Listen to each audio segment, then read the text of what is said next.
Morning everyone, this is Johnny Warrior, Thunderbird Outdoor Adventures.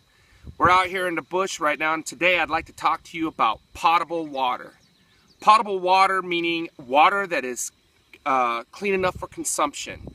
It's clear enough without contamination, sediment, or bacterial, viral infection, protozoan infection, and is healthy for consumption. First, let's talk about sources. Our main sources of water are the ocean. Obviously, with salinity, we can't consume that directly without desalination. Polar caps. Not many of us live in an Arctic condition or subarctic condition. We also have surface and subsurface waters. Our primary water source is always going to be surface water. There are times that subsurface becomes something, even in an issue of survival, where subsurface water is percolating through in the form of a spring or an underwater river and becoming surface water. If you look over here, we have a pond.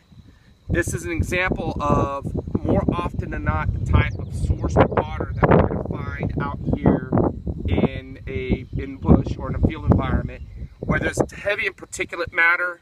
There's a lot of clay and silt in the water. We have an unknown amount of contaminants in there, whether it's biological, chemical, we don't know exactly, so we have to take precautions in order to make this water potable, again healthy enough to drink and consume. Obviously boiling, filtering, that can be a store-bought or handcrafted filtration, as well as some of the primitive, just drinking right out of a stream or spring or a fast-moving water or river. Here in this pond in particular, we're going to want to pre-filter this water. Even with a Sawyer or a live straw, by pre-filtering and getting as much of the sediment out of there, we're going to extend the life of our Sawyer or our live straw. We'll use the live straw to depend on getting all the biological and what small non-petroleum chemical compounds that could possibly be in the water. Petroleum-based compounds, filtration is not going to take care of. It's going to clog the filter, it's going to seep through, and it's going to maintain contaminated water. You're going to know whether there's a petroleum based by the sheen or the rainbow glow that's on top of the water source.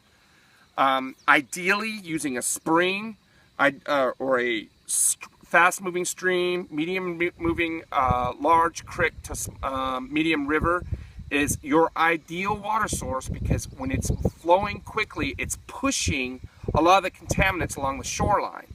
So the middle part of that water is going to be the lowest source of contamination. So by taking your water source 2 to 3 feet off the shoreline, dipping it in a container, and then pre-filtering and then filtering out of that container into a secondary container for storage is the way you really want to do it. Here we're going to use a cravat or a scarf to filter through a lot of this particulate matter, and then we'll filter out of that container with using our Sawyer. We use Sawyers. We do have a couple live straws, but all the instructors here at Thunderbird really depend on the medium-sized Sawyer.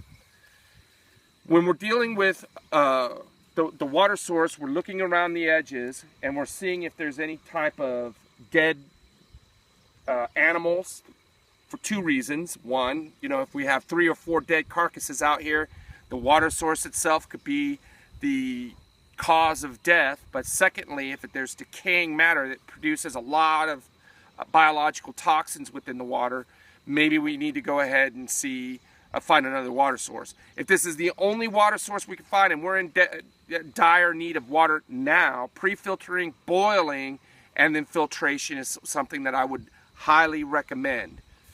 On a river, when you're looking upstream and downstream, you want to ensure that there's no wild animals or cows, defecating or urinating in the water. There's no animal carcasses or human carcasses along the water source. If you look up and you see an overpass from a roadway, you want to ensure you're upstream from that, because the petroleum-based products and the chemicals will wash out and drip into the shorelines and seep into the water source downstream. You want to ensure that you're taking your water from the cleanest point in the water sources you can. Here it's difficult, you know, it's looking across, you don't really have that much of a choice. I would take this water source, I would pre-filter it. If I needed the water now, using my Sawyer, and then I would take a secondary pre-filter and boil it a little bit later, and then use the Sawyer to, once it's cooled off, to get maybe a gallon of water to move with me. I want to thank you for watching this video. We're going to bring a couple more with you. I have my partner in crime out here, Jamie, and we're going to bring you as much as we can this week. Thank you for watching.